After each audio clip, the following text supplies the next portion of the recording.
One local business is helping you cultivate your green thumb. Reporter Catherine Gall has the dirt on this story. This is one of the newest garden stories in the region. Happy Valley Organic Garden Center in State College just had its grand opening last weekend. Owner Brian Kinney's goal is simple. Thank you. To help customers build a better garden. A resource for people who care about their gardens and what they're putting into their garden soil. With the warmer weather now, many people are starting to work on their backyard gardens. Brian says if you want to play it safe to get started, stick to the basics. So peas and spinach and maybe some beans right now are fine, but waiting to plant your tomatoes and peppers till after Memorial Day generally is the accepted time around here. The key to a healthy garden starts in the soil. If you want to have blooms like this in your garden, it's important that your soil has a combination of both compost and a solid fertilizer. You want to make sure that your blooms and your plants meet their utmost potential. Experts say some people make the mistake of over-fertilizing their soil. Too much can burn your plants. Brian says the best way to know what the soil needs is to do a soil test.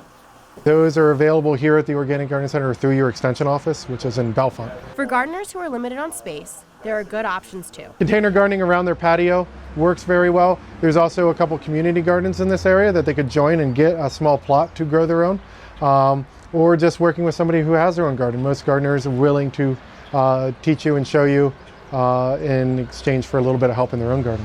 So enjoy the spring and get out there and start planting. A local college community is in shock tonight after an American-born student is being investigated for possible ties to terrorism. Reporter Laura Anderson has the story.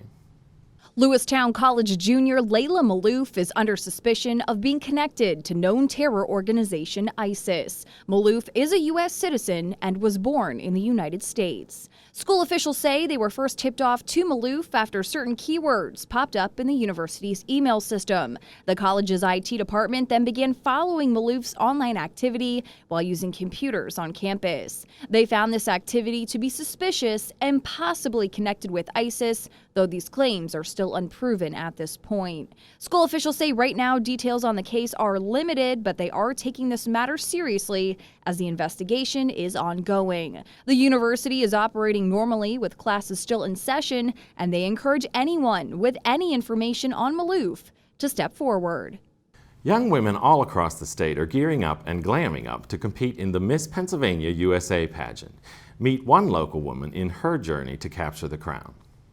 Deanna Wagner may seem like a typical college student at first glance, but she's been working hard all semester on more than just schoolwork. The Pennsylvania native isn't just seeking good grades, she's also after the crown for the Miss Pennsylvania USA pageant. It's every pageant girl's dream to compete for their state. It has been a fun journey for Deanna, who started doing pageants as a kid and always dreamed about competing for Miss Pennsylvania. She says it's somewhat of a childhood dream come true.